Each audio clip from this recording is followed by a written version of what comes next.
Hello and welcome to the first episode of the Sam and Matt Show. I'm Sam. We have Matt here. Say hello, Matt. Hi, I'm Matt. Hi. We're going to be talking a lot about industry takes when it comes to content, marketing, and just really anything you guys or we want to talk about. So, like I said, first episode, we're going to start it off with something spicy. I want to talk about the YouTube CEO being so much better than Twitch. And I think Susan, is making active moves to help YouTube's live streaming narrative against Twitch. Did you see the interview with Ludwig and Susan, Matt? Yeah, I did. And I thought it was a really good interview on both ends of the spectrum. Yeah. So I don't know. So there was this piece of content that I watched a while ago, with Devin Nash. If anyone has been part of this stream or listened to me talk, I talk a lot about Devin Nash, Ethan Evans, those kind of people. And there was a video that was titled "Twitch Lost Its Way," or has lost its way, and a lot of it is insider information that he can't really give specific evidence towards because of probably NDAs or whatever. But the big takeaway that I got from that is the Twitch CEO doesn't use a platform. Every now and then streams once a year and is completely tone deaf to the industry and the community that is Twitch. And Twitch used to be a gaming platform and now they're focusing more on IRL and its streaming technologies. You can literally go to AWS, which is Amazon Web Services, I think, and you can basically get a package to create your own live streaming services. So it doesn't seem like Twitch is really trying to hold their content creators, and they just want people to stream more and more and more to get more ads, and we're not seeing all the streamers are complaining about it, right? The lack of Twitch support. Ludwig's story about switching over to YouTube, was very evident of that. And then you have Susan, who's the CEO of YouTube, that is actively tweeting, actively talking to the community, has a somewhat irregularly managed YouTube channel, but she's still using the product, coming on to do collaborations with YouTubers, which I thought was really, really interesting. So I think she's actively trying to show that as people are harping on Twitch, she is hey, we like live streaming. We're trying to do live streaming. Let's get some of the biggest names in live streaming, Ludwig. And I think, Matt, you said Moist Critical was a part, did a collab too? Yeah, a bit ago, she did a video with Moist Critical. Yeah, so I think that is really interesting, and I think YouTube is going to really, really aggressively try to elbow Twitch out of live streaming. Yeah, and honestly, I think that if Twitch stays as complacent as it is right now, I do think eventually YouTube will overtake them and or some other service like TikTok Live or something like that. Yeah, Um, didn't TikTok Live have more I think TikTok Live had more views live hours than YouTube actually at this point. I think that's Dude, correct. TikTok Live is actually it's insane how it works. You don't pick your streams, you just go scroll through streams. There's nothing to click on. And so people will have it feeds you live streams like it would feed you videos on your For You page. Yeah. Man, okay, we're about a tangent because I'm curious. I don't know anything about the TikTok Live meta and what's going on there. But Hmm. did you see my tweet today about a new YouTube account front page? What that looked like? Homepage? Oh yeah, I did. Yeah. So let's see. There's a lot of things going in my mind. Um, I'm totally down a tangent there was onto this. no the only live content. So okay, context. I had to create a new YouTube channel or account, And then I was like, wait, this is the first time I'm looking at the homepage of it. So I screenshotted it and like was trying to figure out what I could learn from it, right? You can check out the tweet. I don't want to go too far into it unless we end up going into that topic. Um, but I noticed that there was like two live streams that were one or two live streams that were on the homepage suggestions, but they're Yeah, both like there's three music. of them. Yeah, I'm they're looking just at them right now. okay. Yeah, it was just music though, right? There was Mm-hmm. no live stream creator. It was just like 24/7, like radio. Um, Yep, lo-fi hip hop radio. What yeah. up? So I think that shows that like YouTube isn't trying to push live streaming as much, but based off of that Ludwig interview, I Hmm. think you could see Susan just like asking Ludwig, "What features do you want? How can we make it better?" And like, "Yeah, we'll get on that. Yeah, we'll get on that. Yeah, I'll send that to the team." Or our team is listening anyway, so they'll start working on that right now. So Hmm. I think they have a long way to go, and everyone has a long way to go to catch up to Twitch, especially the Twitch culture. But I don't know. I think it's Twitch is just gonna lose it because they're not trying to keep up or do anything.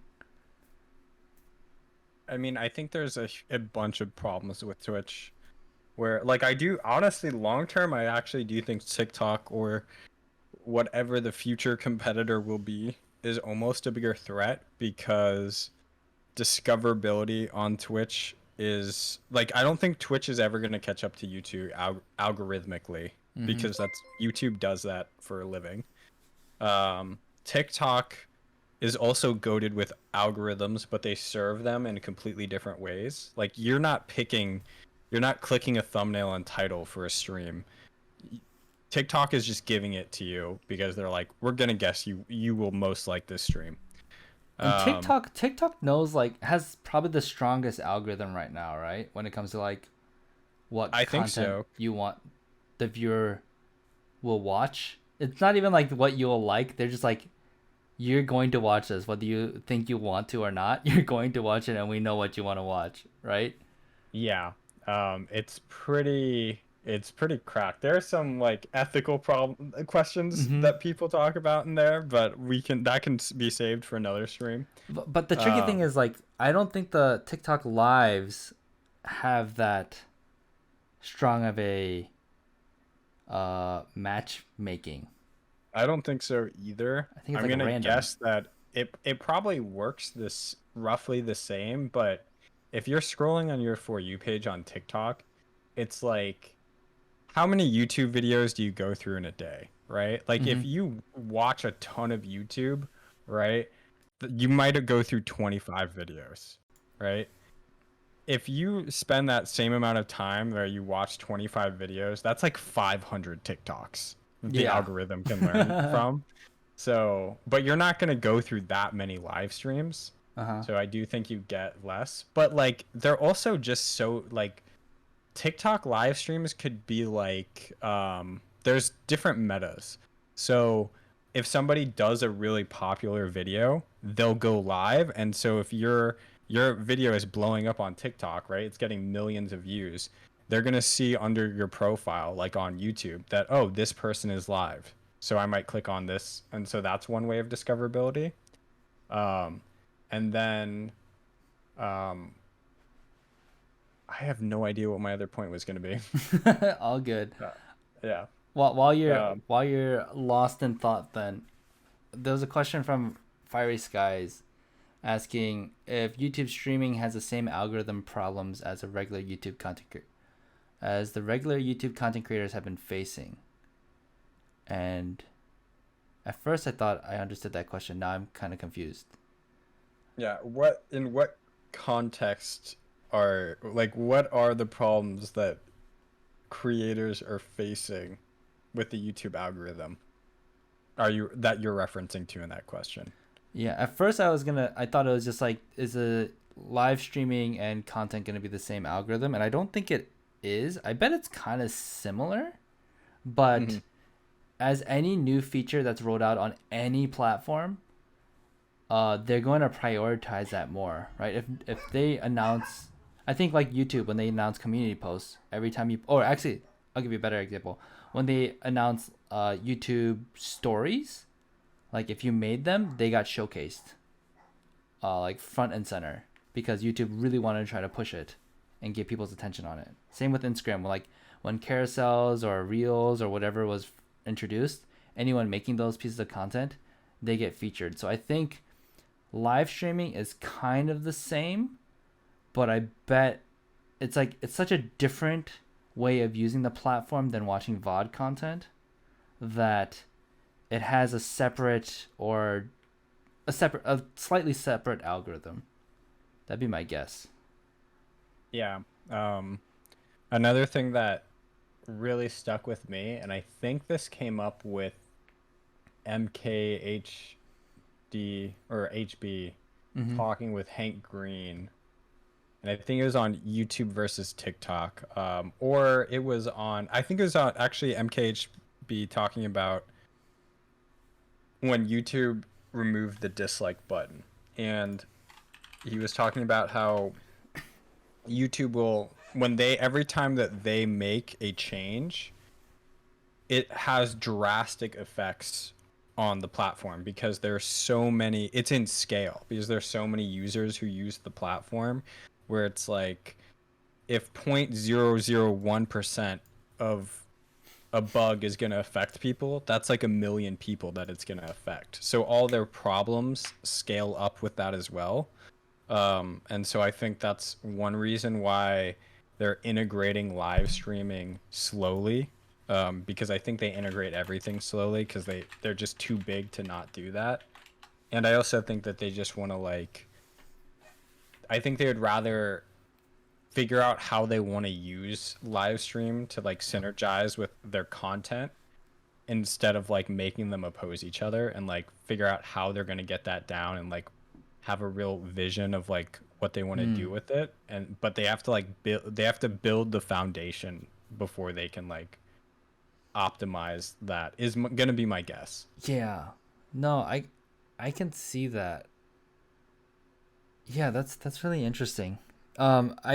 I know that they added like a red circle if you're live around your profile picture. So if like for example, um okay, I don't have an example, but let's say I go to channel Matt Matt and Sam, the Sam and Matt show, right? Mm-hmm. And you're watching a VOD, but then as you're watching it and you're like done with it, you see a red circle around the channel icon, then you click Mm-hmm. on that and then it'll go straight to the live page. So I think you're right. There's a separation and there's a different audience or people or whatever wanting to watch both different types of content, whether it's like edited down, short, to the point like YouTube content or live stream. Mm-hmm. But there's an easy way to connect it and to like convert those audiences better, because it's like super hard to convert audiences from one platform to another, right? And that's what's happening with Twitch, because Twitch has no discoverability. People are making YouTube content, and then the YouTube content is supposed to bring in the funnel everywhere else. Every other social platform is supposed to bring to like their Twitch page because they're getting the good basil bucks, those prime subs and all that kind of stuff, right? um Mm-hmm. so then if it's all on one platform, that's just going to make it so much easier to convert. But can anyone beat Twitch is the question. I definitely think that like honestly I wouldn't be surprised if Twitch's biggest competitor right now is honestly TikTok. um That's Not such an that interesting take, but I think it I can get behind it, to be honest. it's a hot take, I know, but you know what? That's what we said that in the tweet. It's gonna be hot takes, and Yeah. the reason why is because, um, I think long term YouTube is like a better. I think YouTube is the best streaming platform, but I think TikTok is the biggest threat to Twitch right now because TikTok, like the TikTok live streams, are just chatting havens.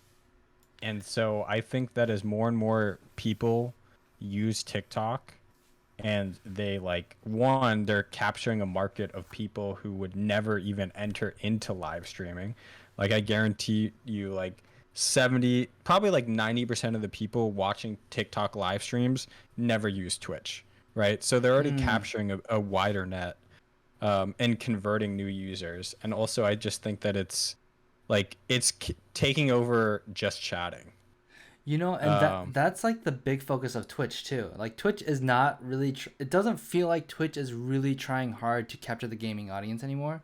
They're trying to capture like the mainstream audience outside of gaming, hence just chatting. Um but if TikTok is doing that better than Twitch, then Twitch is already falling behind when they should have had a head start.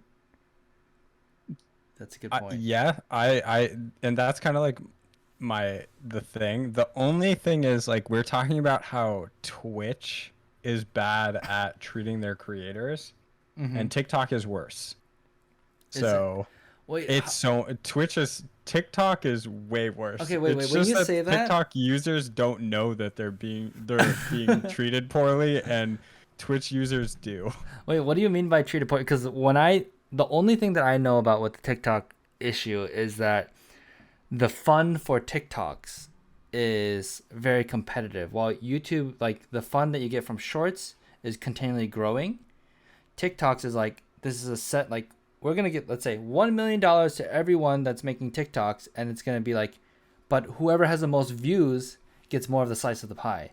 So if you have 1 million people making TikToks, and then suddenly goes to 10 million people making TikToks, and you still have $1 million fund, then like everyone's making less and less money the more people are on TikTok. That's the only thing that I'm aware of. Is there something else? Okay, I have to. I'm gonna Google. I'm gonna fact check myself right now because I don't want to give out misinformation. But from what I can tell, uh, I think that the live streams, for TikTok, like the way that you monetize, you can like give roses and stuff, right? And at Oh, first, I thought that was giving money to the creator because uh you huh. pay for those roses. But after watching, I'm under the impression that they give the effect of like the live stream boost that Twitch was almost did but didn't because of the backlash. But I think TikTok is just running it. It's called Um, live gifting. That's what it's called. yeah, live gifting. Diamonds. I could be totally wrong on this, and that's why I'm. But at the same time, you're paying, right? So like you would have to assume that. All right, diamonds, TikTok, what do they do? TikTok awards diamonds to creators based on the popularity of your video. One way creators to collect diamonds is to receive gifts from followers on your live videos. You may then redeem diamonds for money, which would trigger an automatic transfer to your designated account. You can see your diamond's potential monetary value in your settings within the balance tab. Right, TikTok. What are roses then? TikTok rose. Those are for the simps. Then again, diamonds are just like. uh, Okay, no, okay. I'm glad we fact checked this. Okay. What is the conversion rate? I wonder how much you have to, how many you have to pay for live streaming. Maybe that's the ultimate form of monetization on TikTok. Actually, if this is the case, like let's say the creator fund for mm-hmm. TikTok is terrible, Mm-hmm. but you do get a fair rate from live streaming, then I really do think that Twitch or TikTok is a serious threat to Twitch because it's seriously incentivizing every big content creator on TikTok to stream live because it's going to be that's going to be the best way to monetize for them. All right, this is our new strat. Okay, I'm gonna go live on TikTok. You're gonna go live on TikTok, and we could double You have to, monetize because if they want to hear both our voices, they have to have two phones, two phones open. well, TikTok gatekeeps live streaming. Really? You have to have at least 1,000 followers. Ah, okay. So how much do bots from China cost? Oh no, you don't need to. You can buy followers straight from TikTok. Okay, I have 23 followers after doing nothing, and they're all not real. Oh, I got like a few real ones. Dude, this is no joke. I made a TikTok account because I wanted to test this theory. Mm-hmm. You can literally pay for followers on TikTok, Oh, right? I believe it. They're Yeah. like it's like a boost thing.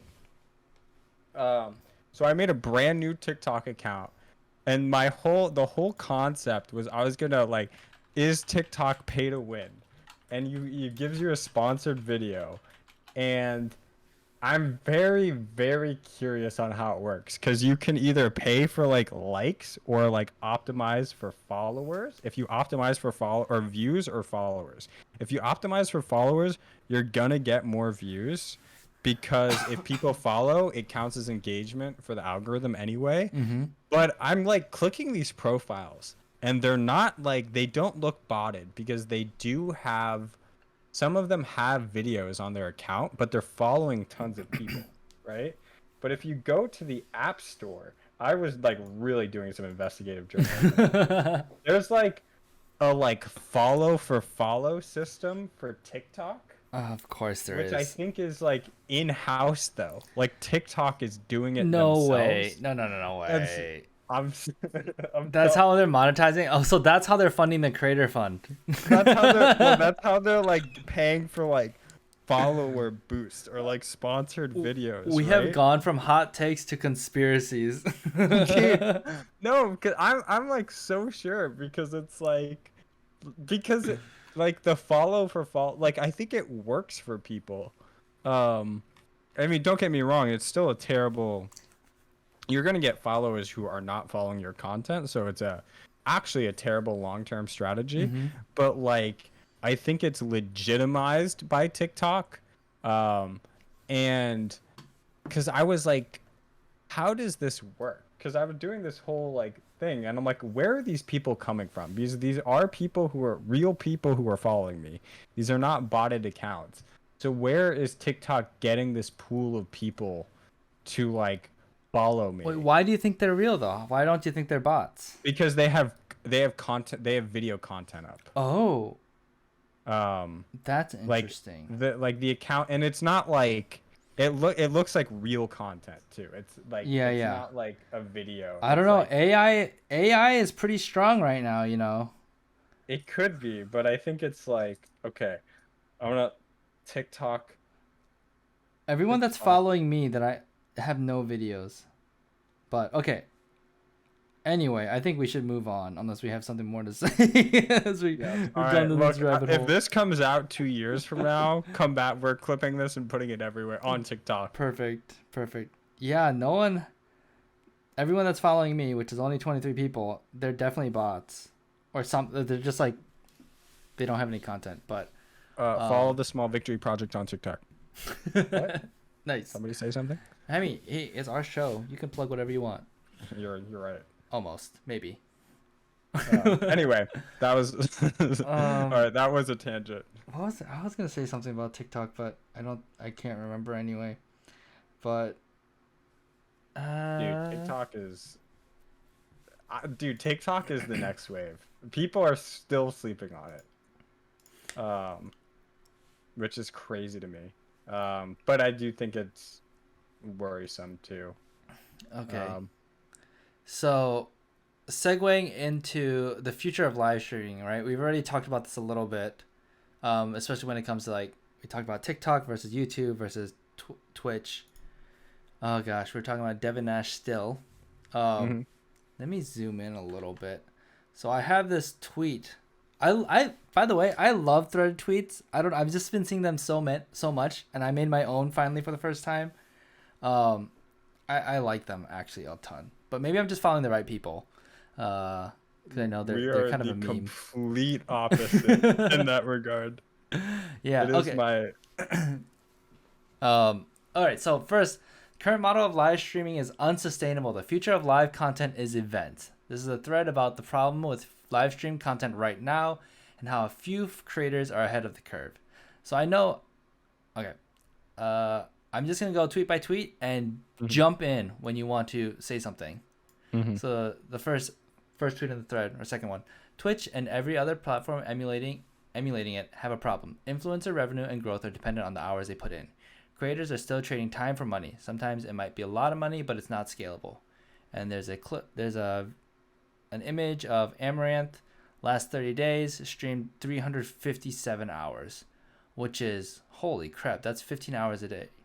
Mhm. Holy moly, that's insane. Well, it's 10 a day. No, is it 15? No, sorry, you're right. It's over 10 a day. Not for a 50. month. Yes. That's it. That is That's that's that's crazy. so scary, dude. I'm seriously like, dude, I hope her mental health is okay. That seems like dangerous. Yes. Yes. So I mean, so that's what he's talking about, right? Like the key thing here is you don't make money when you're not streaming, and you make more money when you stream more. I mean, it's not. It's that's as simplified as it can get. Um, you obviously have to have good content and stuff. You can't just stream forever to one viewer and make money Mhm. that way. But um, any thoughts about that? I think it's I yeah, I think it depends because I think he's talking about the current meta of Twitch, of where most creators sit now, Mm-hmm. versus like if I want to become a Twitch streamer or somebody new is coming up, I don't think that model applies to them as much. Like I don't think the new age, like the new people who are coming up right now are going to follow this model. So to me, this is the old model, but it's still relevant. So I kind of like it depends on the context that he's Okay. talking about. But I just think that his network is mostly people who have been streaming for years. Sure. Okay. So Twitch will never solve this problem themselves. Their monetization model depends on ads and subscribers. More time watched equals more ads and subscribers. If Twitch This taught us anything in the last 2 years, it's that no one should rely on them for anything anyway. It's up to the creators. What were you gonna say? Okay, this is where I disagree. And I do agree that Twitch will never solve the problems, but I think it's because I don't want to say they're incompetent. They're just so out of touch with streaming. But I do think it would even benefit Twitch if the meta shifted from that, because if streamers streamed less, they would like I don't think that would dip viewership on the platform. I just think that people would have more streamers they watched. You would have like more high quality content, but it would be like, "Oh, okay, I'm going to watch like Just Casual for their podcast show." And then when that's done, cuz it's going to be like 2 hours or however long instead of like 8, and they move on to something else that's better quality. And I think you just have higher quality content that is a bit more condensed, and I just think it's spread. I think the viewership just becomes spread further amongst more people or streamers, and not like make people leave the platform as much. But I mean, it's a risk. Twitch doesn't know that. I don't know that for sure. So like they are risking that it's a possibility less people will use Twitch. But I think in reality, I think more people would use Twitch. It's just that like viewership, the, people would have more creators they watched. Interesting. Because I see if Twitch isn't gonna solve these problems and YouTube does or TikTok does, Mm-hmm. then they're gonna have better monetization models and therefore they'll leave Twitch. And if everyone is looking for that discoverability, like even me, I remember when I was restreaming on both Twitch and YouTube before I accepted affiliate, which was a big trap. Um, I got random viewers every stream from YouTube. Mm-hmm. I never got a random viewer from Twitch because of Twitch. I got them because my Twitter following, Mm-hmm. right? So then if we can never expect Twitch to solve those problems and someone else is going to solve them and then they're just going to leave Twitch. No, I do agree with that. I think that it's in Twitch's best interest to solve this problem. Like, I think it would be. I think that it's not counter to their business model. I just don't think they ever will. So in that sense, Mm-hmm. I do agree with them because they're not going to. Gotcha. All right. Next tweet. The current model of content creation is unsustainable. No one can stream 60 plus hours a week and stay sane. At the top levels of in streaming, we are seeing massive substance abuse and depression. I had not seen that video. That Oh, was dude, it's such super a good sad. video. Is it? Yeah, you should. It's a great video. I think it's one of his better ones, Mm. and he has a lot of good ones. Do you have like big key takeaways from that? Um, Do you remember? the streaming as a woman on Twitch is really hard because you have to really be worried about stalkers, Mm-hmm. and stuff like that. You're competing with your friends, Mm-hmm. which is a real thing. Which on YouTube and stuff, it's much easier to look at YouTube at like other YouTubers as your coworkers. On Twitch, I think it's harder to escape feeling like you're competing with other people because literally if someone else goes live, there's people in your Twitch streams being like, "Hey, this other person's live." Um, and just the raw amount of hours that you have to stream, and then like the lifestyle of a Twitch streamer. Not to mention like the mental effects of feeling like your self-worth is tied to your viewership, which is terrible and also volatile as is.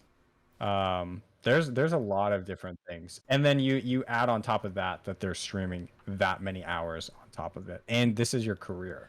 Like it's like if you go on vacation, right, for to like stop burning out, you have a huge chunk of income left, and like also, are you going to get that viewership back? You might, and I think a lot of the time you will.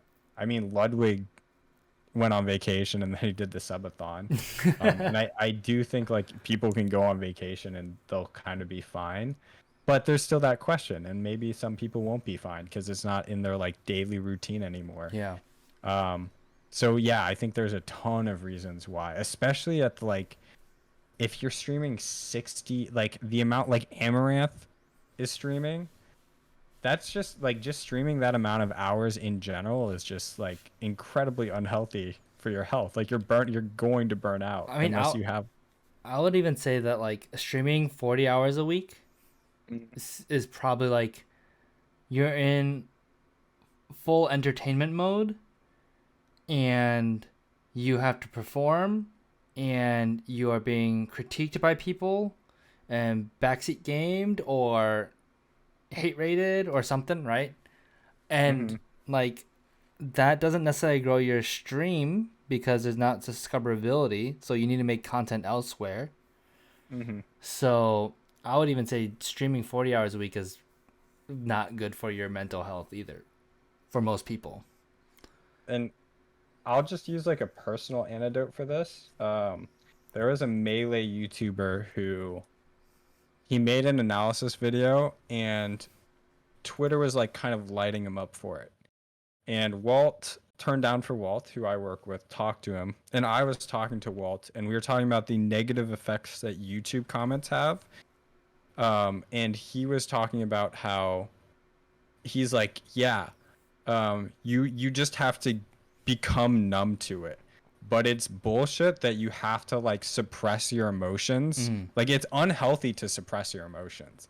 So it's like there's like that level of things.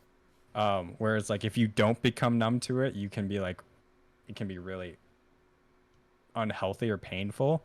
And but like long term, like you're suppressing your emotion. Like it's really hard, I think, for just the human experience to see all these opinions of you and like psychologically, I think you can thread the needle, but it's hard to be equipped to do that. Yeah, totally. All right. So, next tweet. If you reduce your hours, you proportionally reduce both your recurring and flat income.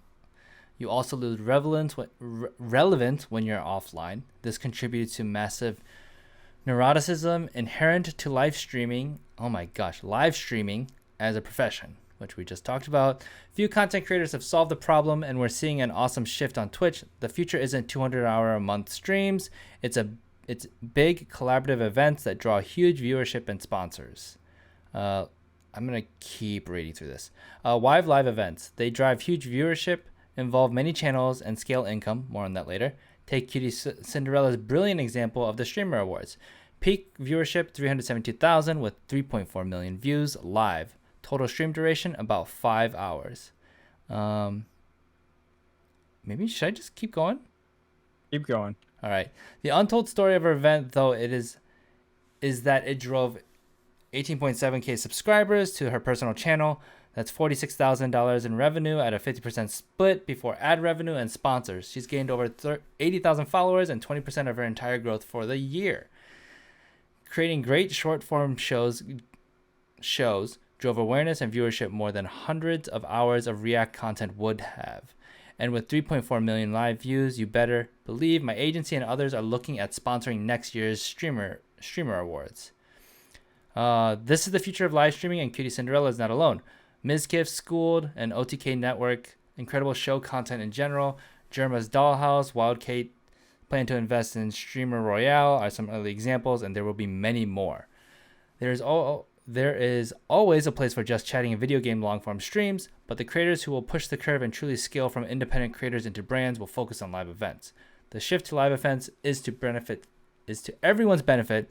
They are a true joy to watch and refreshing break from watching the 10-hour a day grinds many top creators are on. It's exciting to see what creators build in the future, and our advertising world is watching closely. For the dedicated few who are interested, here's an expanded breakdown. Oh, I haven't looked at that doc, but anyway. All right, so that was a lot. Ultimately, events mean that you can scale more without putting the ridiculous streaming hours, and that is the future. Like those aforementioned people that are tagged in that tweet.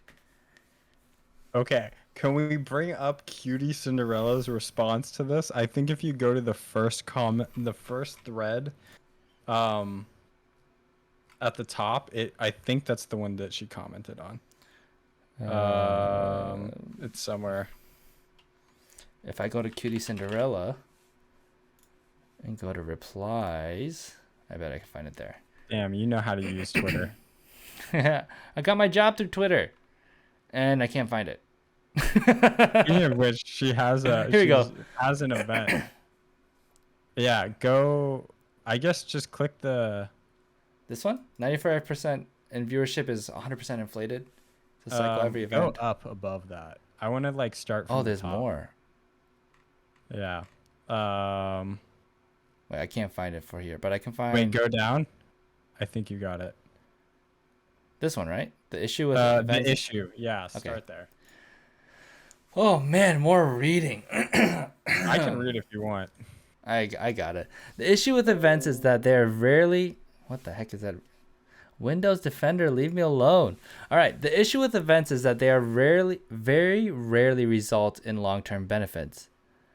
Okay, whatever, you get it. My viewership has not grown since the Streamer Awards. I haven't seen substantial consistent growth from any event. I've planned quite a few. I think it will become an issue if people see events as an easy paycheck. For me personally, it's not about the paycheck, it's about creating something special. I think we might lose the magic of events if people just look to them for growth and money. If anything, only planning events that benefit one individual is unsustainable, which is why multi-stream events like Shit Camp and Girls Trip are the best route. Even large tournaments like Emmy's League Tournament are the better route. Yeah. So I think this is like kind of where I think having those two perspectives are really important. And I agree with Cutie Cinderella in this case. I do think that she might be undervaluing the effects of like the streamer awards and that stuff, because I think a lot more people, just like the respect people have for her, people who never knew her before, like there's going to be a lot more people who know who she is. And so in that sense, I think it is affecting her long-term brand more than she might see initially. But I do think that Devin also might be overvaluing it, like these events like this, because it's also, I think it's almost like how TikTok is hard to transition to a live stream, is almost like live events are hard to transition to regular streams. So I think, honestly, I think Devin is right that events are kind of the future and we'll see more of them. But I think if you see like Ludwig streams now where he's doing like the Fortnite tournaments, or like, oh, I'm streaming your bad ideas, or he was doing Jump King today, but he set up a webcam where he had to jump in real life, right? Yeah, like I think those are more sustainable event ideas where they still feel like a thing. Like it's not just like, oh, I'm playing a video game. They actually are doing an event, and but it's not like, I don't think you need to do the streamer awards or a massive style event at the scale that Devin is talking about to be successful. And I actually don't think that's sustainable, because I think it's also really, really hard to pull off an event like the streamer awards or those big produced events. And we're also talking about streamers, like that's just going to be naturally gate kept Mm-hmm. for most people Yeah. and most streamers. That's Yeah. my hot take. I think we agree on about everything. I think the difference is like where the line of value is, right? Mm-hmm. And obviously, like, this is a tweet. It's not a video where Devin or Cutie can like fully flesh out their ideas. It's more than 140 characters or 280, but like still, it's not like you have to make very bold statements on Twitter anyway, right? You can't talk about Mm-hmm. nuance. I think like Cutie Cinderella pulling off the streamer awards, whatever followers she got from that, it would make no sense for them to stick and watch her live stream content because it's so different from what they followed her for, right? Mm-hmm. An example is if I like, okay, so this is kind of a weird example, but on my YouTube channel, I have two videos. My top performing videos that have thousands of views are tutorials for how to create a podcast on SoundCloud and how to create a podcast on Anchor.fm. I don't make that content, right? Mm-hmm. So I don't get subscribers or I don't get more viewership to my other content because they are not interested in that stuff. They're there for like literally the tutorial, walk me through boomers, like how to upload an episode on a podcast on SoundCloud and get it onto Spotify, right? So Mm-hmm. like the same thing, if Cutie Cinderella is making, if she's throwing a huge event, like I think the content pieces that she was talking about, shit camp and girls trip and stuff, like that feels, I think I know what those are.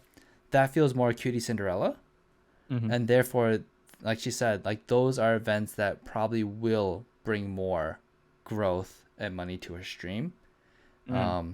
But things like streamer awards probably won't unless she's like hosting the whole thing and talking a ton and her personality is coming a lot more. Maybe then. But I also think like you have to think about what events you want, and if you can sell sponsorships to this could be worth it. If you're throwing this big of an event, you need a lot more staff to pay, but therefore like that can be a partnership thing. I think about actually a better example is like when I did Media Day for Golden Guardians. Like Mm-hmm. we did that rebrand. It was a big deal. We had like millions of over a million impressions. I can't remember if it was a million or 5 million impressions on a 10th place LCS team from our photos because they look different from anything else that esports has seen, right? Mm-hmm. And we were able to attach a partnership to it and a sponsor to it. And unfortunately, the following ones weren't as hype because we just didn't have as exciting players, I think, Mm-hmm. and a few other reasons. But like we were able to sell that to partners. So I think and this is a tricky thing. If Cutie doesn't want to build like a big company and build like a network, then yeah, this is like not the route for her to do those kind of events. But there are creators that will like I think we could see this becoming, I know Fire mentioned this, like this is a merge between TV and live performances. Like if people want to become a network where like everything that they post on their channel she's gained the fandom and trust of her fans that whatever content she posts on her channel or whatever event she does, people will tune in and potentially gain more following. That'll lead to her other types of content, like more like a network and like multiple events. I think it is a way to scale. I don't think it's gonna shift the meta significant. Actually, I see this still being like, I think this is the top like 0.001% of streamers or whatever, but Mm-hmm. they do dictate the meta. I don't see like me being able to like create these huge events because Ludwig is doing it, right? If I see Ludwig doing a stream, then I can do a stream like that myself, like if it's gameplay involved or something, right? And I can copy that and grow. But I would not be able to copy like doing streamer awards because Yeah. I don't have that money and I can't scale like a 10-person stream to that to that big of a thing. Yeah. I think also this is where I'm gonna disagree with Cutie Cinderella. I'm Mm-hmm. gonna like a little bit flip flop, but if you click on her profile, um, you're gonna see a Twitter promo for like a girls trip that Yep. is almost exactly what Fire Skies is talking about, Yeah. right? This is like a TV promo about like a girls vacation trip, right? And it's like pretty well produced and like edited and themed and stuff like that. And I do think that her event live streams, like the Streamer Awards or Shit Camp or any of those things, that does, as like a viewer for me who has seen those things, even though I am not the target demographic at all for this girl's vacation thing, um, I'm probably gonna check this out because I'm like, I know that she makes these event content really really good. Mm-hmm. And so that's where I do disagree, is because I think it carries over. It just carries over to other events. Um, but yeah, I mean, in terms of like sustainability, I feel like that is more feasible for something like an esports org with your Golden Guardians example. I definitely think that, um, like I know FlyQuest, they got Kadoran and they do a tournament, The training mode or whatever. TMT. Yeah, they do that on Wednesdays, I think, or like it's a weekly tournament. But last time I saw, they're still getting like thousands of viewers on Twitch for the FlyQuest channel, and I'm like, that's probably the most they've ever gotten before. Mm-hmm. So, I think as an from an org perspective, I think it's much more reasonable and practical to do because you also have people in house or people who know each other. But from a single individual, I think that it's a lot to like sustainable is not the word that comes to mind. So this is when you you join an org like EG that is building a studio that was announced this week Hmm. to be able to throw your events on, like, let's say the EG channel, right? That's actually And a huge selling point. If EG actually does promote that, I do think that's a huge selling point for streamers to actually join them. If that's like somehow in the contracts of like mm-hmm. we can make events for you and like that, yeah. I mean, If honest, that's real. that is what like that is what Ludwig shared about YouTube stuff, like, right? Ludwig wanted to do events. I think Devin Nash mentioned this too. He like pointed out, like, look at all these people that are going over to YouTube. What do they all have in common? Like, they throw like these events, right? Hmm. He's mentioned that, and YouTube is picking those specific creators up. And like part of Ludwig's story about like the negotiations between Twitch and YouTube is the fact that he's trying to like he wants more time and more resources to do really cool stuff, not just stream more. He wants to create things. He wants to create a legacy. He wants to have the biggest like Smash tournament and like all these other things, right? And YouTube is supporting him to do that, which I feel like that's what YouTube's goal probably is for live streaming too, to like, be more events based and not just like, I don't want to say passive gaming content, but I guess like compared to throwing big events or like tournaments, it kind of does feel like passive gaming content. Um, and yeah, I wonder if EG is gonna do something like that too. Hmm. So, yeah, no, this this is exciting. But yeah, I think like, and actually, I think this will give opportunities for medium-sized creators or smaller creators to break through as well, because they can. I mean, this is literally what, like, I think about this analogous to what I created with like GG Melee YouTube channel, right? Hmm. Like, I wanted to do like create these big ideas and channels, but we have just limited budget and resources and people.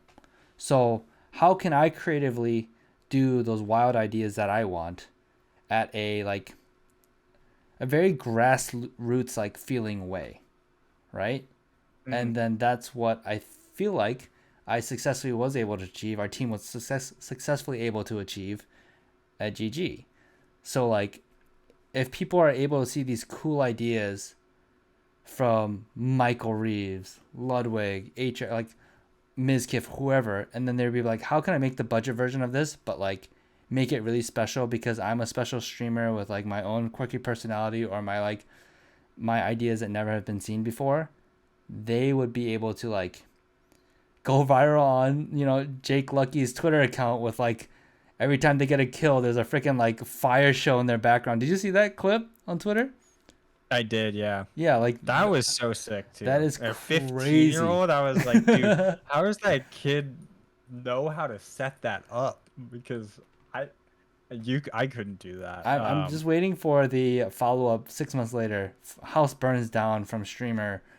Pyrotechnic show goes wrong. you know? Yeah. And I totally agree with everything you're saying. That's why I do think it's kind of already the meta for people coming up, especially since I think the new generation of streamers are either people who are either using YouTube or TikTok as a platform where it's like, I found out about that clip because it went viral on TikTok, Oh, and really? Twitter. Yeah. Um, and I think that if you're trying to showcase your stream as being different and you need a clip for, I think getting a clip for TikTok is much more easy to do and Mm-hmm. hit bigger eyes. But even like a YouTube video, like the Ludwig method, um, like if you're just rewarding creativity. And so I don't think that you're gonna find many Twitch streamers who are like, if someone hits start streaming today, I don't think you're gonna see many, like most of them who are going to end up being successful, I think are going to be because they're doing something different than just playing video games. Even if they're just playing video games, they're gonna find a way to like spice that up to like separate themselves from other people. And then you Yeah. can do that in a lot of ways. Yep. Cool. Any other hot takes for the future of live streaming? No, I think there's a lot. We went through a lot of hot takes. All right. Cool. So next thing I want to talk about is LCS content data. Um, some context. A few streams Wow. ago, if you're around, uh, I was trying to figure out how I could like just pull views and publishing dates and titles and thumbnails or whatever from like all the LCS teams because I wanted to like compare and see like what's going on between all the channels. Like, is all esports content the same? Are there any standout like content pieces? Are docuseries any good still? Like all this kind of stuff, right? So I finally found a program. Thank you, EG. Hopefully you're okay with it. To Good do that feedback. stuff, to do it fast, and I found some interesting things. I haven't fully fleshed out the data yet. Let me share my screen. Here is my like all the pieces of content, and maybe as we talk through things, we can figure things out. But I want to open the floor up to you first, Matt, as I share this data with you. Like, what stood out for you? So the first thing that I looked at was the overview.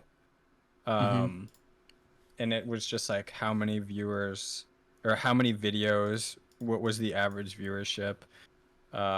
Just to look at trends. Like C9, like the first thing that stood out was C9 had 31 league uploads and IMT had 31 league uploads, and they're like on the opposite ends of the spectrum.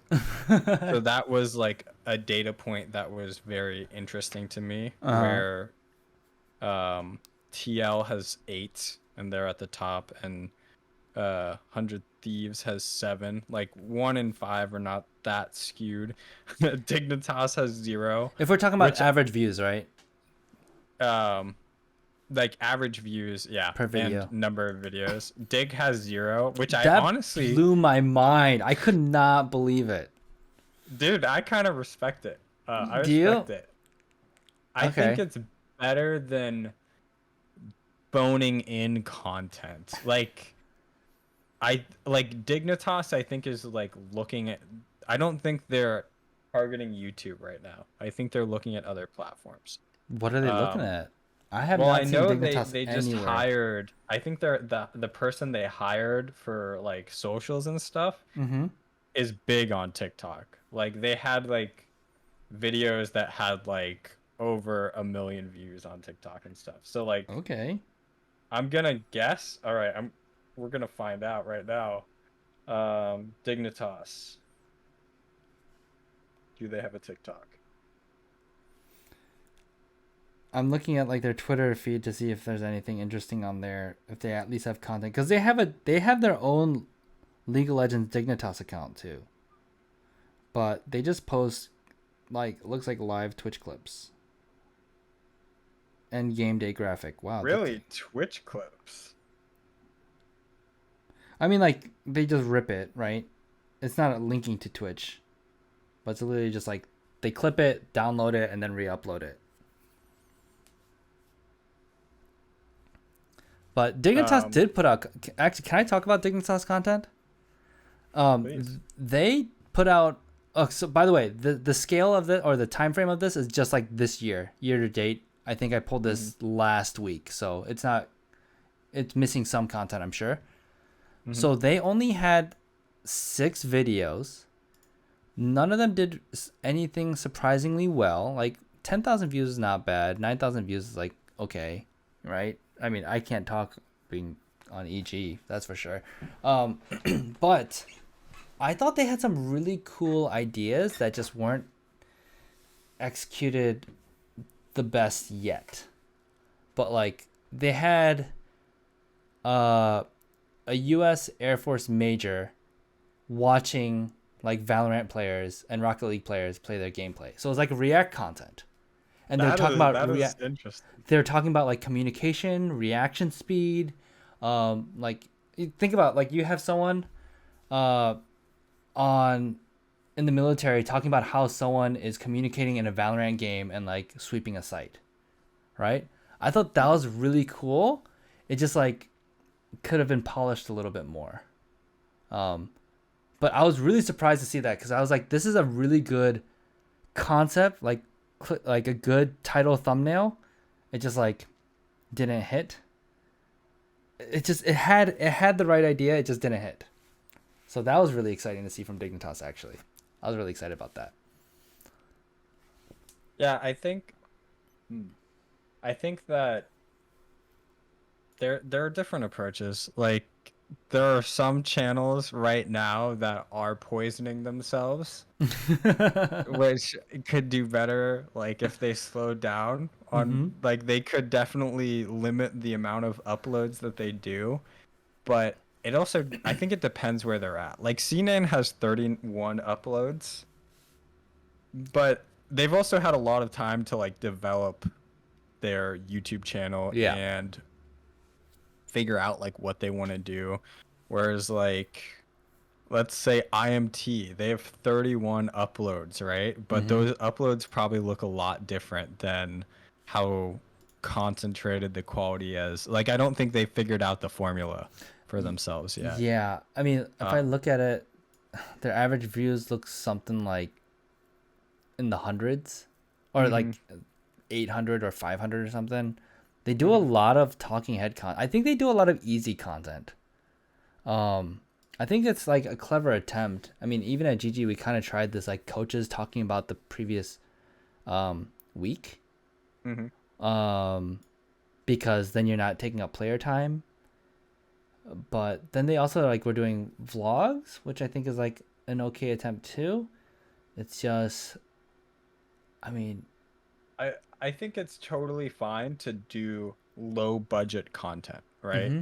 And but my kind of theory about this is that the less money you have to spend on content, the more creative you have to be. Yeah, So it to me is their creativity matching up with the quality or with the lack of production value? Because also I think it can be charming to have low production value stuff and be raw and real. But Yep. if you just try to like copy what higher production value channels are doing, like if they try to do the EG files but they don't have the manpower, or like the heist when that was around, Mm-hmm. but you just do a worse version of that, why would I want to watch it? Because I could just watch the better version.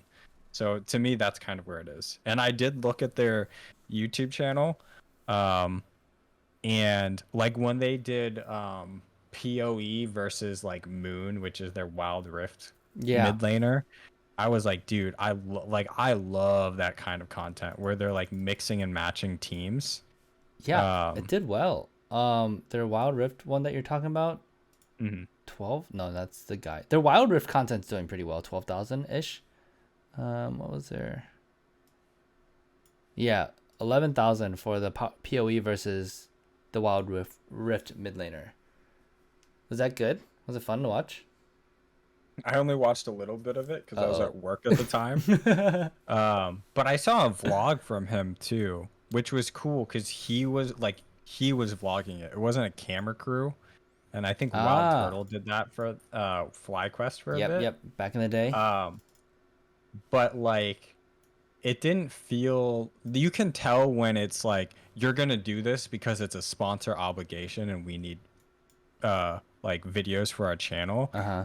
Um, it felt like, oh, this guy, like he actually doesn't mind being on the camera. Like he felt pretty comfortable talking to his Oh, audience. that's Not that he was nice. super extroverted, but that's like the other thing is like it's really, really easy to tell when content is just being made for player, it like how artificial it is. Like Yeah. if the players aren't enjoying themselves in the content, I can see that. Like I can totally tell that you just made this video to sponsor this product because you have to.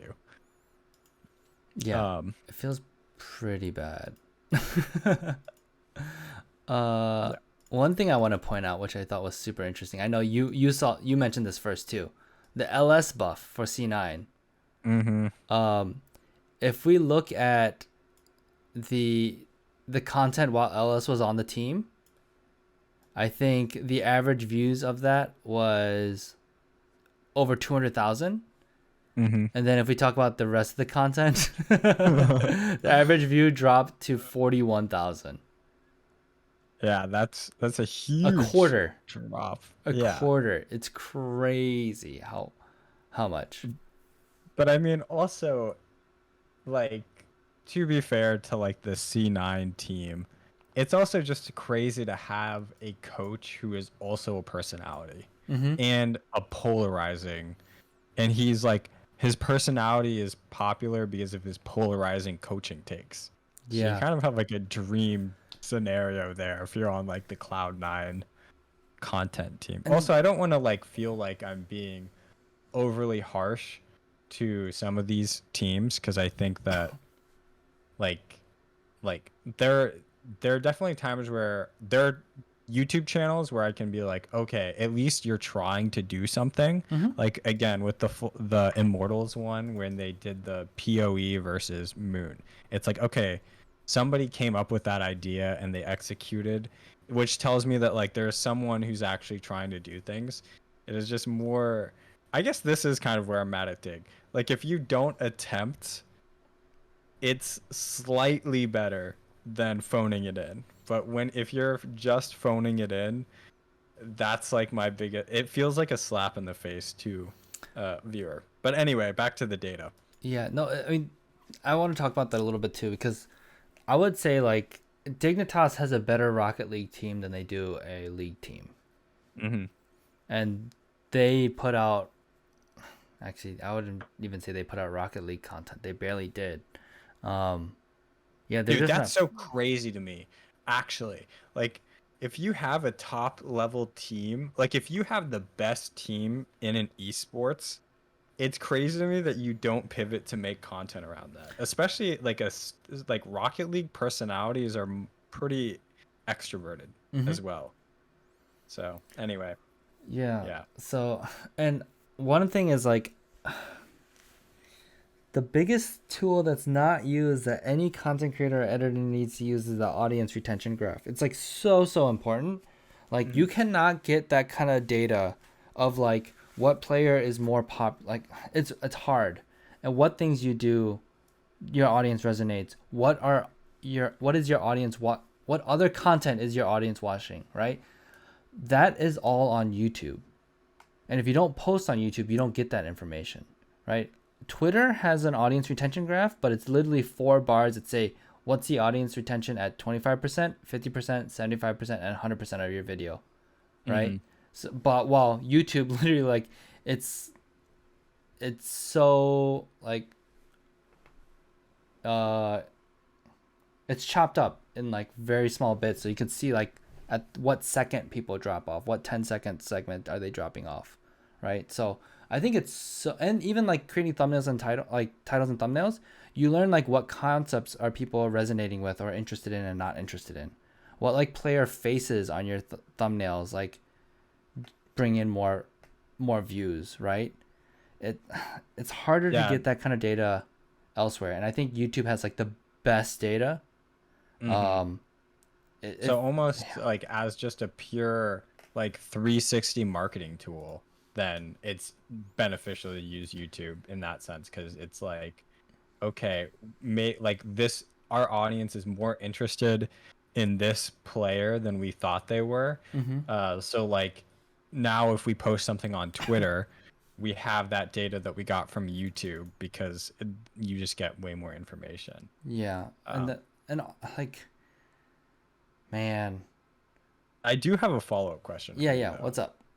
So let's say you're looking at the EG YouTube channel, Mm-hmm. right? And you happen to see that when a certain player is on stream, the retention drops, On right? stream or Or on on the the video? video. Yeah. On the video, right? Like you it's pretty obvious to tell that people click out. Do you choose to figure out to try to build that player's brand more because you're like, okay, um, let's build him up, or do you try to remove them from more and more content, or do you try to like do both at the same time? Like remove them from content a little bit until you can build their brand up better. Yeah. Because I feel like I'm kind of the opinion that I like personally, I'd want to try to find a way to build that player's brand up because I would be like, oh, they're underrated. We're about to show them, right? Mm-hmm. But I could totally see the perspective of like, no, this is not hitting. Like at least short term, we gotta like stop doing interviews with this guy. Mm-hmm. Yeah, and so I am not at a level where I can make the decisions to answer that question, I think, Hmm. because what I would do right now is ask what are our company goals, what are our content goals, what are our business goals, right? Hmm. Um, because if it's literally just views and like these vanity metrics, then Hmm. it's like, okay, what can I do that I still feel comfortable with to like improve our views, right? Maybe that means like we never post content around this player, or like, we're only going to use we're only going to use inspired on every single thumbnail because he gets the clicks, or like Bjergsen or whatever, right? Hmm. But if there's other reasons for it, right? Like we want to grow player brand, we want to tell these stories, so we're going to take the short-term hit on our Hmm. views or audience retention, but that's because people are going to eventually fall in love with inspired. I'm using a random player, don't put any weight into that name. Hmm. Like we want people to fall in love with inspired, or actually maybe a better example would be Danny because he's a rookie, and JoJo, right? So we're Hmm. going to take the hit and we're going to create content that people will get to know Jojo and Danny and fall in love with them, and then they will be a superstar that will be like pulling in views, that is worth investing in, etc., etc., etc. If the business goals align with that, and like leadership or my boss or whoever is like part of that decision is okay with that, then good. But I'm more focused on like what our business objectives are. Now, if I'm able to call the shots and make that decision, uh it depends on our resources and what, like, how much room we have.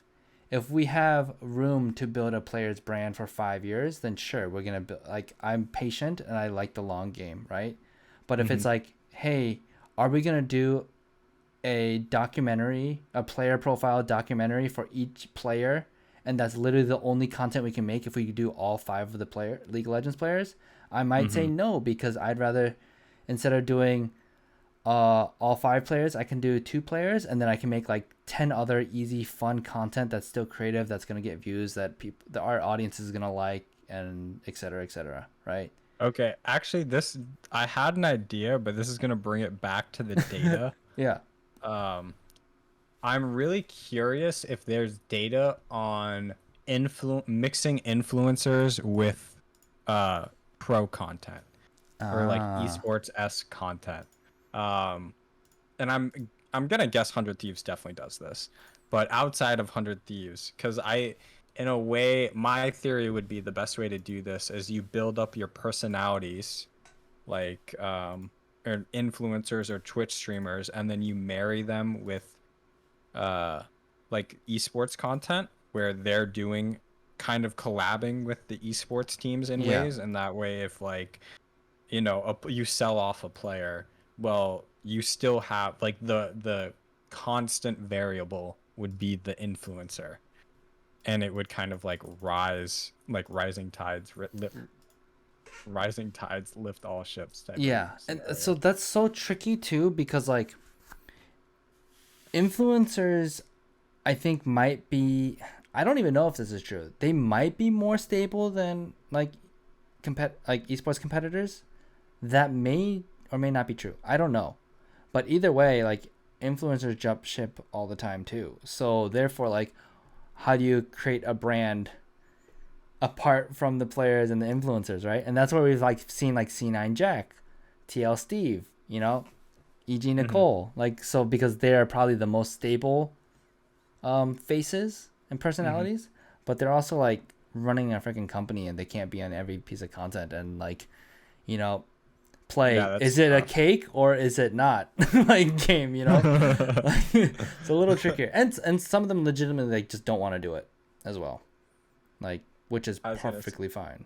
you could also get employees to Yeah. do Uh, content, but you also have the same JHP. Look at problem in that level Look at too, though. JHP. Yeah. Yeah, I think that's like a huge, like, I think there's so much like esport work content, like content from employees, which, you're an esport employee, so you can, who's doing content right now. Um, I I've think that's such an unexplored market for esports teams to put resources in Yeah, and slash take advantage of.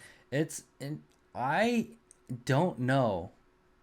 Like, I was actually, I had the potential, if I didn't leave GG, to probably be like one of those faces for GG Melee. Hmm.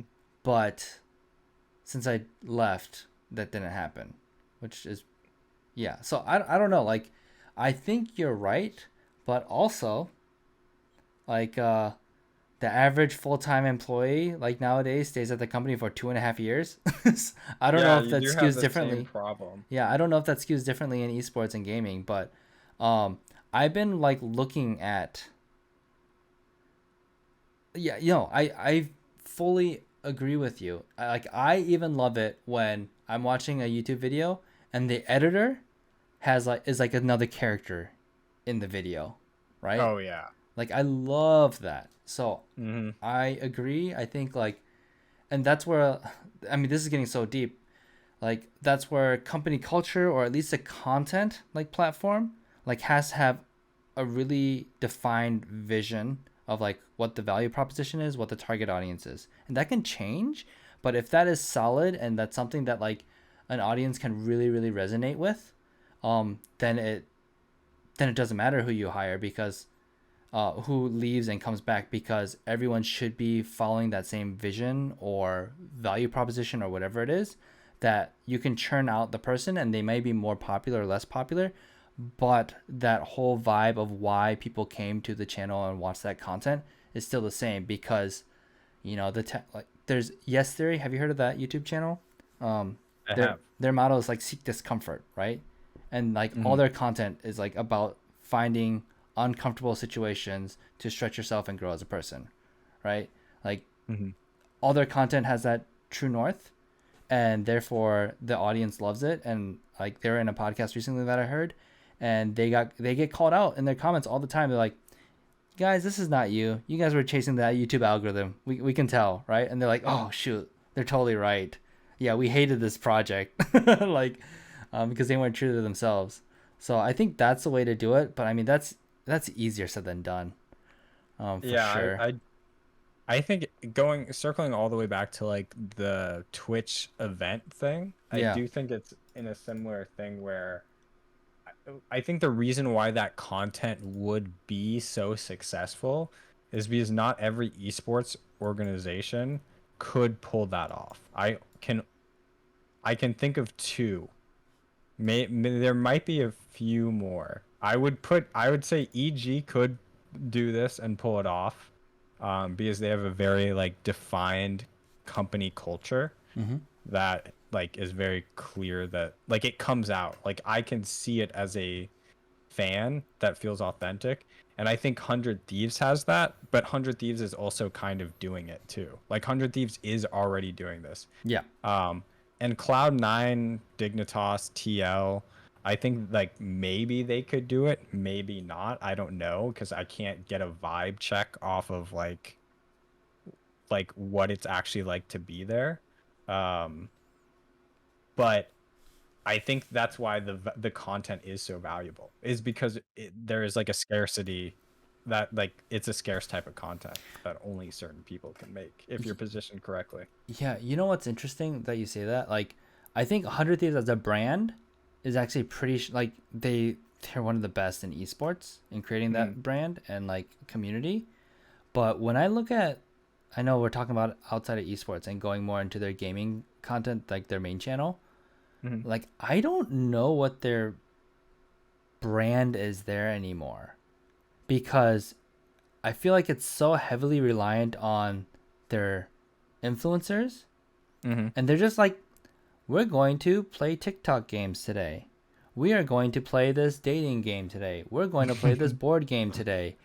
And like, you could replace that content is like copied and replicated, and 100 Thieves doesn't do it any differently, except maybe their editing style might be like unique. And then they're I like disagree with you on here, their influencers. because Yeah. I don't think that many teams actually, um, I don't think many teams do what 100, like this is replicatable, right? From Mm-hmm. like a content, like they're going with like the OTV model, right? But I can't, there's no other team in LCS that does the OTV model. And Yeah. actually so in that case it's like you can't tell them apart from that type of content, but it is very distinguished from other Sure. esports content. Yeah. And I will show you the OG, literally, um the OG esports org for content, Optic Gaming, right? They're the Mm-hmm. first people who made content Like popular. that. And fun fact, Hex, the owner of Optic, is the reason why um, YouTubers don't have to go through Machinima or like other things like that for gaming content. And Hmm. like it was opened up to the partner program. But if you look, like their channel, like Optic was a huge brand years ago, right? Mm-hmm. Their last video 13 days ago, biggest esports player in the world eats hot wings. They're just copying hot ones slash Yeah. that 427,000 views, I can't believe you right? said they're copying hot ones instead of hot Well, ones. they're copying hot ones. Who's copying hot That's ones? so funny though. Like it's funny though because hot ones is a clear ripoff Oh, from it's hot ones, perfect, like identical stated. thing. It's so funny. It's great. I And love then it. Optic is literally doing the same thing in the same space. You know, But it's not so shoot, original. you're making such a good point, because there are plenty of people that are gonna see 100 Thieves and be like, I've never seen this before. Actually, maybe that's Hmm. not true, but I think that could be true, right? Because we're just copying other like, there's nothing new under the sun. Everything has been done. We're just inspired by each other and other industries, and we want to create our own spin of things. So like, um, even Hot Ones is probably not original. It's a talk show with a gimmick around. It's an interview with a gimmick around it, right?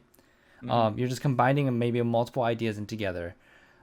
So I think you're right to call me out and disagree, because now that I think about it, like Cloud9 kind of does it, but it's still a little different. And 100 Thieves also has the pieces, like they've stacked the pieces on their chessboard Mm-hmm. to execute that content and like and do it really well, Yeah. right? Like they're not just making this content and it's like a poor imitation of like the real thing, quote unquote, of like a content creator house, right? There's Mm-hmm. still very few content creator houses even for content.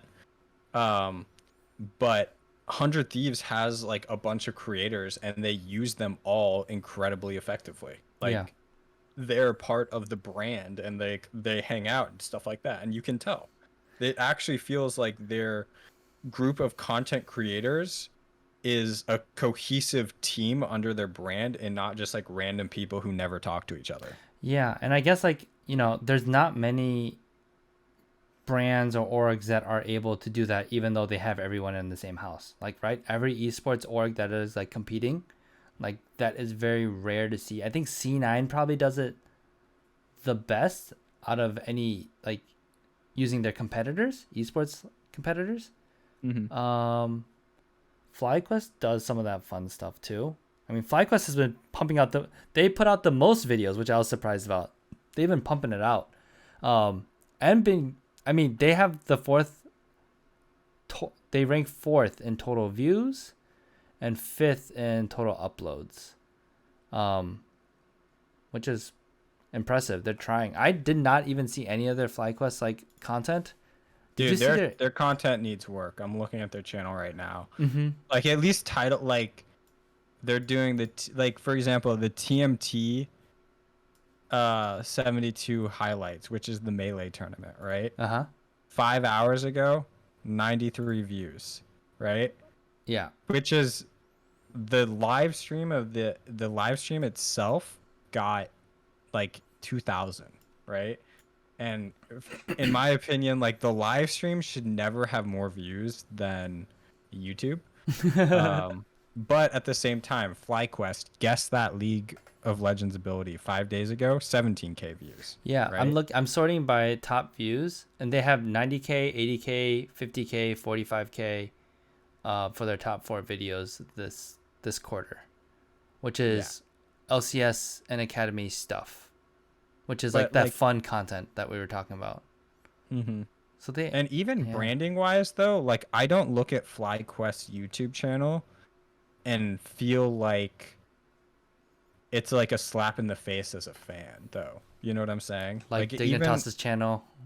yeah, or like other channels, like Smash Melee terms with FlyQuest Kidorn. It's like, damn, someone came up with that concept and they executed. They're not Yeah, just like, or guess that League of Legends ability. Like that's a cool concept that they're like there is creativity. Um like LCS FlyQuest takes the GED quiz. Like that's a banger idea. That's sick. Like I actually like I respect this so much. I mean, yeah, I definitely think they they could limit the there some of these videos don't need to be uploaded. Um but that's okay. like They're testing, yeah, right? As long as they're testing right now and they learn exactly. next year or next I split, they've, respect it. yeah, I'm I like you can tell that someone does that like someone has the job to do this. yeah. And actually, I realized like their their video uploads are a little bit inflated because they uploaded a lot of shorts. But hey, they're experimenting with shorts, right? Hmm. Compared to a lot of other teams that aren't or are doing very little. They put Hmm. out, how many shorts did they put out? They put out 13 shorts, probably 14 or 15 by now. While other teams have not put out a short, I think EG put out like 3 shorts. We're like starting to experiment with that, it seems like. Hmm. Um, yeah, I respect what FlyQuest is doing. I'm excited to see that. Did you see their Ikebana content? Ikebana No, I don't know what dedication. that is. I haven't watched the whole video, but it's pretty much Trisha, the CEO, like I think putting together a floral arrangement for the teams that they're playing that week. Okay. This is I'm watching it right now. This needs a way better title because this content Yes, is sick. and no Like one knows what an Ikebana is. that's the problem. Like or like have a better thumbnail for what it is. But and Because I had no idea what this is. I thought this was just like a review like, oh, we're just reviewing what we did this week or something. mm-hmm. But this is so sick. And also they need to put this on TikTok. That's like TikTok cracked in the And algorithm. the thing is, honestly though, this content is not for me, but Hmm. it's for someone. 9,000, almost 10,000 people have watched this one, this week 7 one. Hmm. Like so, and this is totally on brand for FlyQuest. But Not to mention it's their CEO who's doing this. that too. Like that's really like giving personality and it feels very real because she has this skill. Like clearly she does this or she wouldn't be able to do it. And so damn, dude, dude, I'm a huge fan of the FlyQuest brand. Okay, wait. Like, Actually, I wanna go back to something too. You mentioned their thumbnail and title. mhm. Like I haven't listened to it, so I don't know what the meat of it is. Mhm. But I actually don't know what more. How can you make this concept more clickable? Because it's a floral arrangement. I guess you could show the flower better and not use the term ikebana, and like you could describe it a little bit more. But like if she's just talking about their And I think you guys described You like could do something these are really full, and for the size of like I would put like her putting the flowers on a tombstone of their opponents. Something. that's amazing. But that I guess that's not like on brand for what that is. The content is, I think. I don't really know, It but depends on like what the banter is. If there's spicy banter, like I know there was definitely FlyQuest had like some Trisha had some like spicy clapback on someone on Twitter like a week ago. Uh I I think remember some that happened. team. I cannot remember what it was. Yeah, but like if you're facing that team, I think but I don't know. I feel like I'd have to watch more of the video, but I think it's like week 6 CLG FlyQuest Ikebana dedication LCS spring split. Yeah, that's a horrible Like title. this is like there's so many things that you could like week 6. I don't think the week matters because people are going to see it in the recommended, right? Yeah. Like if it's going to be recency bias, well it's going to pop up on their homepage and they'll be like, "Oh, uploaded like 2 days ago." So I don't think you need to put week 6 anymore. Maybe old YouTube meta, but not now. FlyQuest Ikebana dedication. Like, I think you need to take away Ikebana or put Yeah. it at the end, and then make that something more relevant to what she's talking about in the video. And then maybe put Ikebana in the word Ikebana in the thumbnail because also that like even SEO, which I don't think really matters, like SEO as in like people searching for it. I don't think anyone is searching the word Ikebana even if they knew it because it's hard to spell.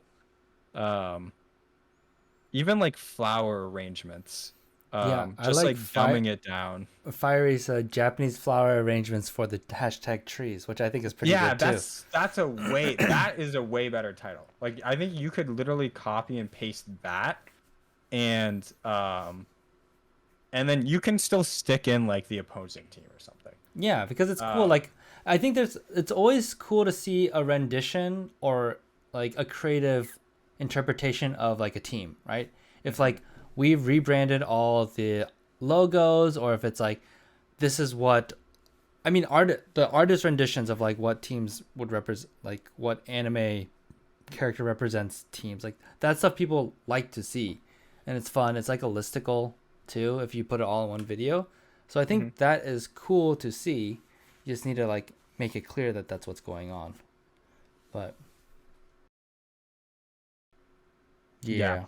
I think literally Fire Sky's title, 100% put that in. What's up, Fun Dip? I can't see. I need to hydrate. But I did. Speaking of Fire, she did put something in that I want to get your take on. Yeah. She said, unrelated, but can we talk about how UC Irvine now has a Pokemon scholarship fund? What? What? Wait, who said this? It's either Pokemon or Pokimane. I can't tell because she spelled it Pokemane. It might be Pokimane, Oh wait, but with where are an you I. getting this from? Is this on Twitter or something? Uh, I think it's In Pokimane. chat? I'm getting it from chat. Yeah, Oh. she said it's the streamer. Pokimane. UC Irvine has a Pokimane scholarship fund. Oh, I totally missed this. Okay. Well, while you pull this up, I'm gonna go edit this out of the podcast, Matt. Or not. Find out. Bonus content. Oh, that's awesome. Pokemon's just creating a scholarship. Probably for her alma mater or something. Or whatever university is nearby her. While also, oh, that's so cool. That's nice. Is she doing it because she wants to, or is she doing it for the tax credit? That's the real question. Actually, I don't care. That's awesome. Like, that's cool. I don't know what else to say about it. Like, collegiate esports is a totally another beast, and I don't know how to talk about it because I don't know enough about it. I think I have some opinions, but they're not opinions worth saying on stream to people. Yeah, where's Kudo when you need him? Working hard. We gotta win. We gotta win this weekend so we can get to the grand finals and win LCS. Oh my gosh, how exciting would that be? That'd be hype. I'm trying to think. Is there anything else that I wanted to talk about when it came to um the stats? I think it is really interesting that TL put out only 8 videos and they still like had the most average views. So I think it's smart to like make sure your content is good. But they did have one that just absolutely popped off. It's the jungle clearing like world record thing. I remember watching it and they weren't even close to the world record, but it was just like a total clickbait idea. But it's still Is this fine. Cloud9? TL. TL. Yeah. Oh, what's up, Chia? And then yeah, that one carried that pretty hard. Two pros play versus bronze and gold. That's a great idea. Announcements Wait, are welcome Broxa. That feels so long. Is Broxa in LCS anymore? he might be a coach. I don't remember that. These are some banger. Bjergsen destroying Liquid for 5 minutes straight. That's a dope title. Yeah, and it's just Although- it's a good video too. It's highlights of Bjergsen killing TL. It's a good concept. I'm so shocked that trying to beat the jungle clear, dude. They're mixing speed running and league content. Ooh, I mean, I tried to do this for GG Melee. I thought it was gonna be so good, but it never ended up happening. So they better do it. I think everyone on GG Melee content should be trying to break the target speedruns. oh true. Dude, Like- they did something on GG Melee recently that I thought was super sick, but I can't remember what it was. But it was an The round table? Yeah, that's what it was. They got Ken. I was shocked. That's insane. I was like, this dude feels so inaccessible. And they pulled him off. They did one with the Captain Falcons. I didn't end up listening to that one though. I watch all of GG Melee content still. I'm a stan. Oh, except Radio Melee. Dude, it's Haven't watched it dude, in a really? while. I've flip-flopped where I don't watch their normal content, but I do watch Radio Melee. That's funny. Um, and then I just apply it to other games. Mm. But Radio Melee is super interesting because it's like Hotline League, but they have the calls go on longer, and I think that like I feel like the callers have a lot more time to like talk about their points, probably because they have less questions coming in. Mm-hmm.